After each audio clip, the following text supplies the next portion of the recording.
So, uh, Equinor, I think, is its big oil company, from my understanding. Uh, this is an example of a country that I don't know if it nationalized it, but it did something similar, from my understanding. And unlike Venezuela, which they nationalized the oil and the country just went to shit, um, Norway is still the top of all the rankings. So let's see what they did and how this comes out. Okay, good one to dig into, and it's especially relevant given you're in Alberta, which ran a parallel experiment with a very different outcome. All right, let's see. Let me put current figures on both before laying out the architecture. Now, the Canadian side, the Alberta comparison is the crucial one. Okay.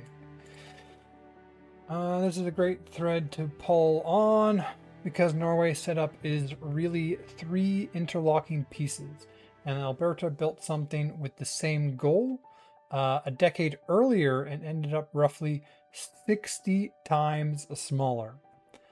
The contrast is one of the cleanest natural experiments in resource economics.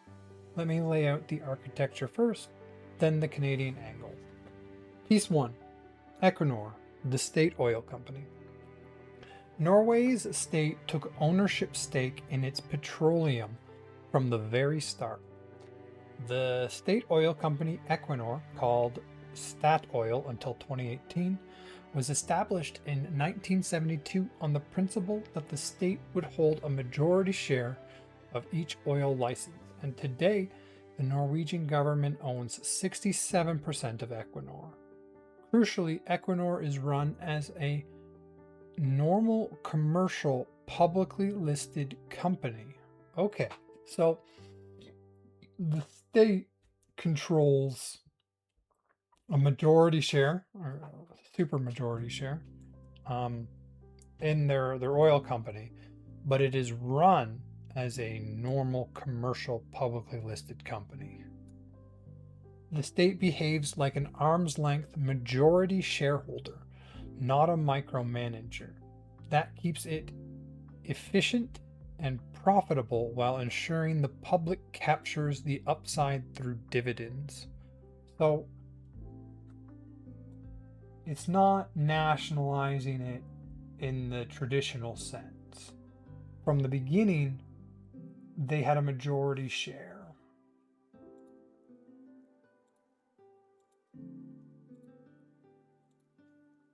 Okay. Piece 2. The revenue pipeline.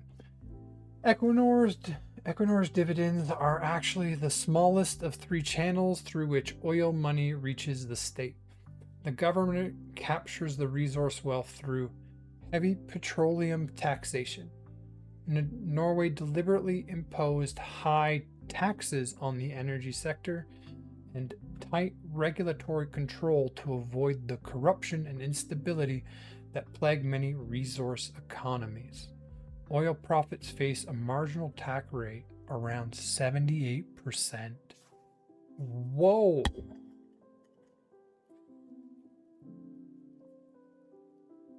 That is large. But these are profits, so the money made after all expenses are accounted for. I mean, oil can be incredibly profitable, so. Direct state ownership of fields. The government holds direct stake in oil and gas fields, which is estimated to generate around 263 billion in net cash flow. Equinor dividends around 25 billion in 2026. Is NOK their currency? Right?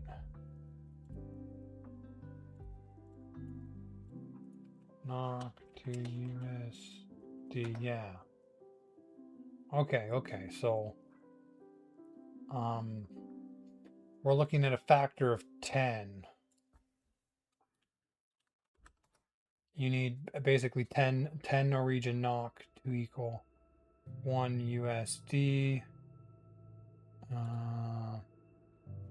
So 26 billion in net cash flow, 2.5 billion from dividends in USD. Altogether, the estimate net government cash flow from petroleum in 2026 is about 68.6 billion USD, and all of it flows into the fund. Okay, and so all this money, the petroleum taxation, the direct stake ownership of fields, and the Ecuador dividends all goes to their sovereign wealth fund. Piece 3, the fund and the fiscal rule. This is the masterstroke. The government pension fund global, the oil fund, was established in 1990 to manage petroleum revenues with long-term horizons, with the first capital transfer made in 1996. Despite the name, it has nothing to do with pensions. It's a vehicle to convert finite oil under the seabed into permanent financial wealth. It's now the largest sovereign wealth fund in the world, worth about 21.3 trillion kroner. Over 2 trillion at the end of 2025. What's a kroner?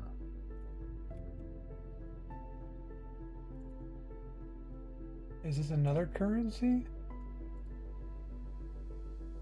Okay, so it's the same as the NOK.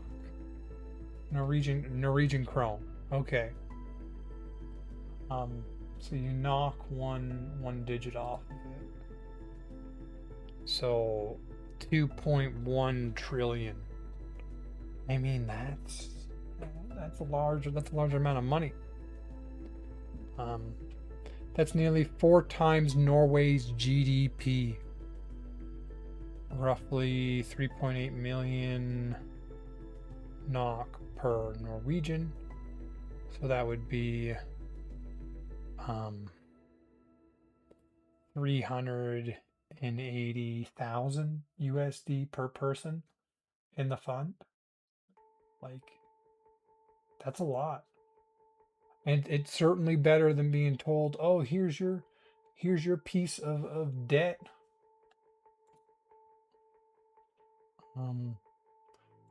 I need another chat.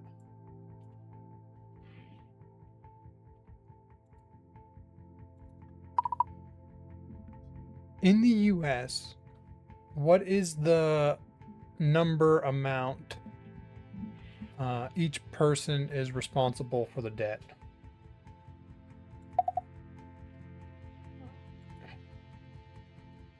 Like, just give me debt divided by population. I should have asked for that. Okay.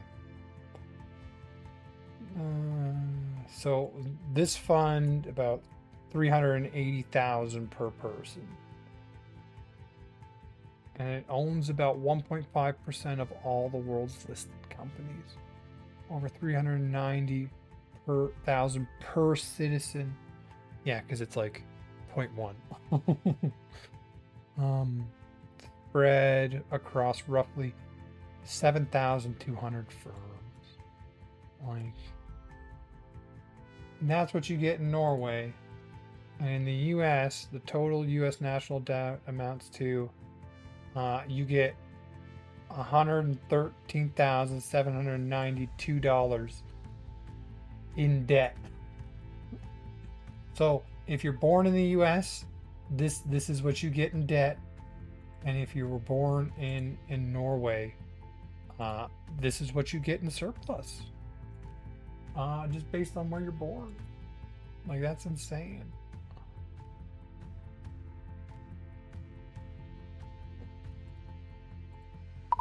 When you look at net debt, how much debt is each person in Canada responsible for? I should have said net debt for the U.S. too. I'll look that one up next. Gotta compare apples to apples.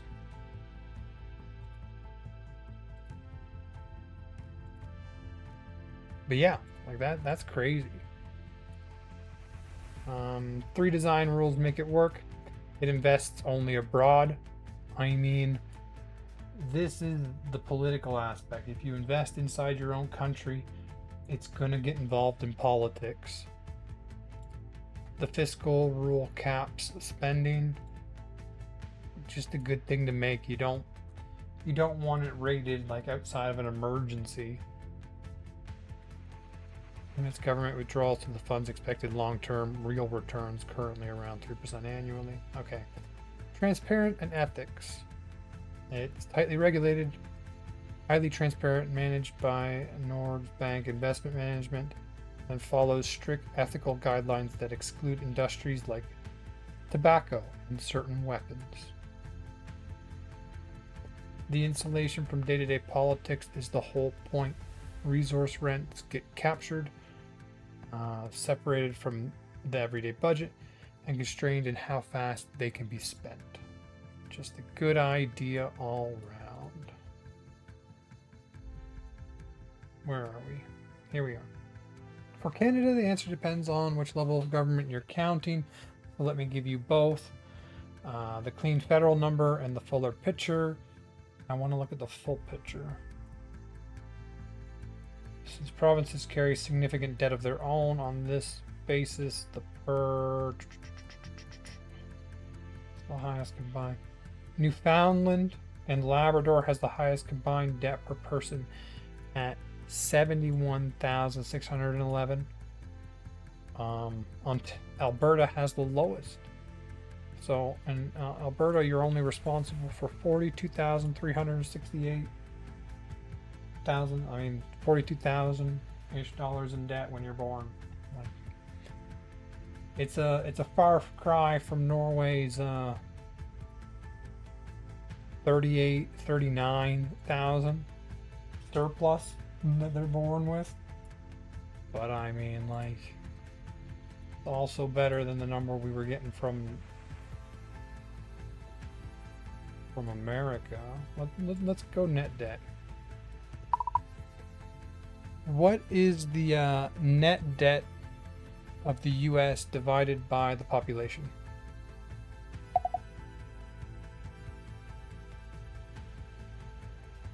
You see, you gotta get better, Claude. ChatGPT doesn't get my ahs, likes, and ums. It just cut that stuff out. Okay, Alberta. The Alberta Mirror. Same idea, very different results. Here's where it gets pointed for you in Alberta. Alberta created the Heritage Saving Trust Fund in 1976. I mean, it could have been so good. More than a decade before Norway, to collect a portion of its non-renewable resource revenue starting from 1.5 billion. Nearly 50 years later, it stood at 31.9 billion. What was theirs? Theirs was like 2 trillion or something. Yeah, I'm pretty sure it was a little over 2 trillion. So, as of December 31st, 2025, Norway started later.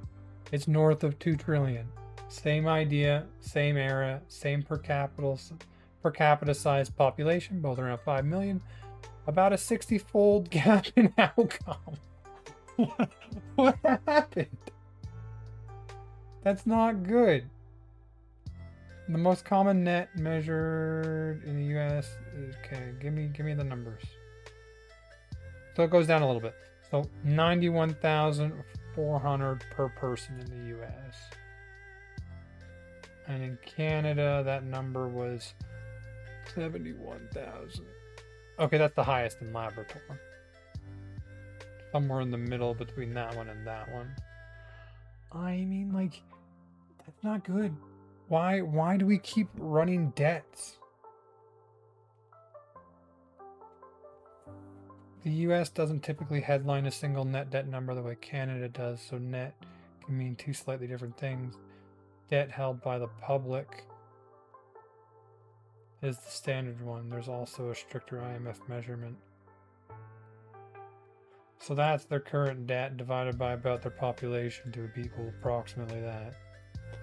This also makes the Canada comparison cleaner than before. Canada's federal net debt was about... So Canada's federal net debt was about $35,000 per person. The comparable US figure is roughly $91,400. So the US federal net burden per person is still well over double Canada's, consistent with the net debt to GDP gap. Okay.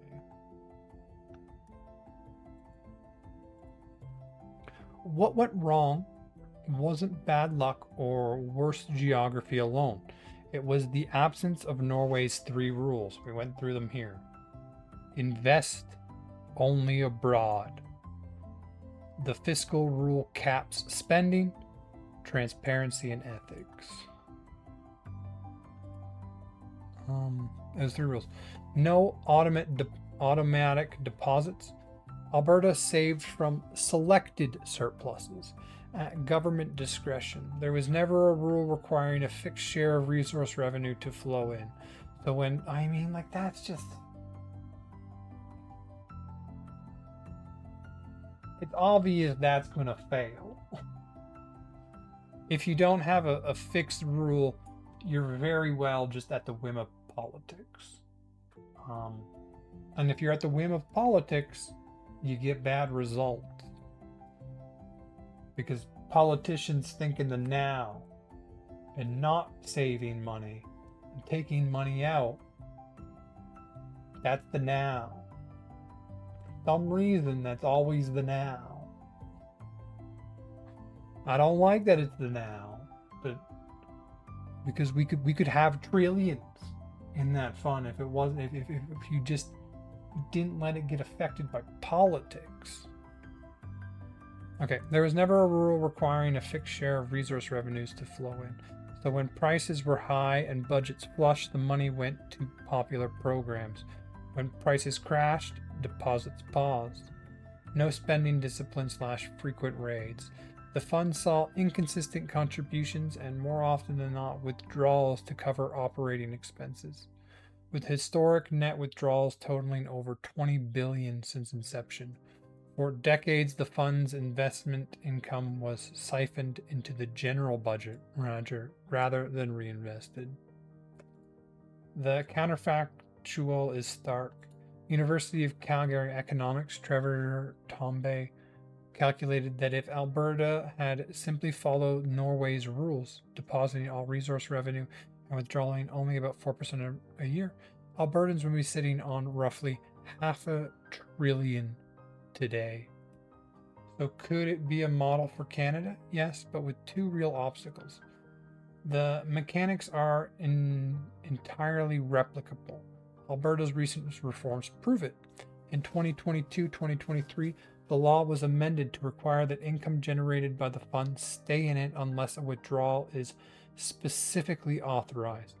And the province now has a plan to grow the fund to $250 billion by 2050. That's Norway's spending only the returns principle finally bolted on. But 2 structural problems remain true. Norwegian model But 2 structural problems make a true Norwegian model generally harder in Canada. First, federalism. This is a deep one. Canada has struggled to replicate Norway's model largely because resource revenues are decentralized across the province and because political incentives favor immediate use, which is why Canada's closest equivalent has always been provincial rather than national. Under the Canadian Constitution, natural resources belong to the provinces, not Ottawa. So there can't easily be one national Canada oil fund, the way Norway has a unitary national one. It has to be Alberta's fund, Newfoundland's, and so on, each subject to its own province's politics. I mean, Norway managed to remove their country's like oil company and their oil revenues from politics with these 3 rules. Replicate the 3 rules and you will replicate the results. In fairness, there's an honest counterpoint to the Norway shames Alberta narrative. Norway offshore oil is cheaper to extract and higher margin than Alberta's oil sands, so each barrel generates more captured rent. And Alberta arguably did spend a lot of its resource wealth just invisibly by keeping taxes very low. It's the only province with no sales tax, the so-called Alberta advantage. That's a real disruption of the wealth to that's a real distribution of the wealth to residents, just consumed in the present rather than saved. Reasonable economists like Max Bauwacht argue the difference makes a direct comparison only partly fair. The bottom line, the Norwegian model rests on 4 transferable pillars: capture the rent aggressively, taxes plus state ownership, automatically save all of it, spend only the real returns, and invest abroad while keeping the whole thing transparent and depoliticized. None of that is technically out of reach for Canada. Alberta is now belatedly adopting pieces of it. The binding constraints are constitutional. Provincial ownership rules out a clean national fund, and political, Norway's discipline was locked in early and protected from raids, which Alberta never did. The lesson isn't that Canada can't do it, it's that the hard part was never the investing, it was the self-restraint, and Norway built institutions that made restraint automatic rather than optional. Okay, so a direct comparison is only partly fair. I agree with that, but like, I also think you should be adopting these rules, and you could have had $500 billion.